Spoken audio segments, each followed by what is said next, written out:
kirndol daka ko ñande asad jofde dimasan adara o ñalawma so Allah hollima madina ma andu ko Allah tan jooɗora sa yiɓe sukaɓe e mawɓe ene cumba e weltare ene cajo kono Allah gofata galle fof mo natɗa so jooɗiɗa weɓata hoɓɓe immiriɓe banggue yo bang kala mo jiiɗa kene moosa ene jala ene yetta Allah ne hamdino hoɓɓe keyɗata ɗomɗata jaatigeɓe ko yaaɓe muñoɓe Madina Gunaas ko ɗum gandira leegal galle e galle kalɗo natɗa ma welto ha beltanoɗa joomi ma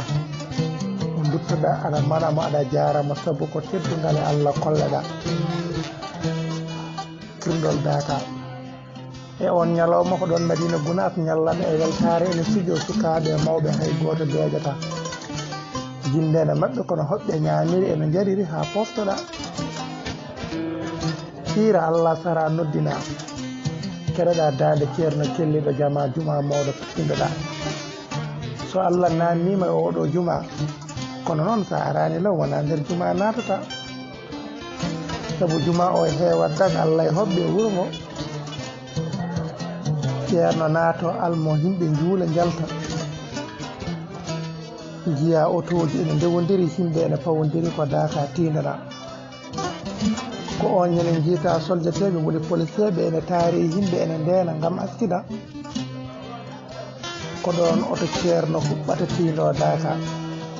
nana ɗe daaɗe belɗe ene ndewa e makko ene ginna Allah teɓe kaɓata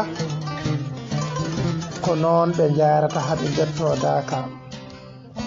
goto foof ene andi ɗo haɗata e ko jooɗoto kadi place muɗum yaltata ko noon wayata ha ceerno yetto jooɗo hawre e futurowal mum ko ɗon ceerno heɓata waaju fuɗɗo andinde yimɓe holko woni daka ɓey andunoɓe ɓeydoɓe gandano taw ko hikka puɗɗi kam nana ɗona ko hen arnoɓe hoɓɓe bisnete moni kala hokke konngol yettina ko ɗon gouverneur heewi ardude ceerno ɗon jooɗoto konngol yettino hoorejo leydi o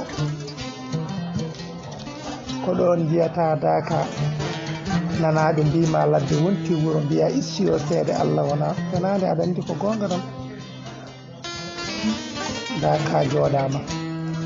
kala ko duwa toon yo Allah jaabote aɗa andi koko jaabata o ceerno Ahmad Tidiani Ba e nde jonde nde o haaɓata ko waajuje sittinde tan e andinde wirdu Tidiani ko ballal arde men ɗum noon yo Allahu junnu gurnam yo en jooɗoro daka jam dewɗo e basal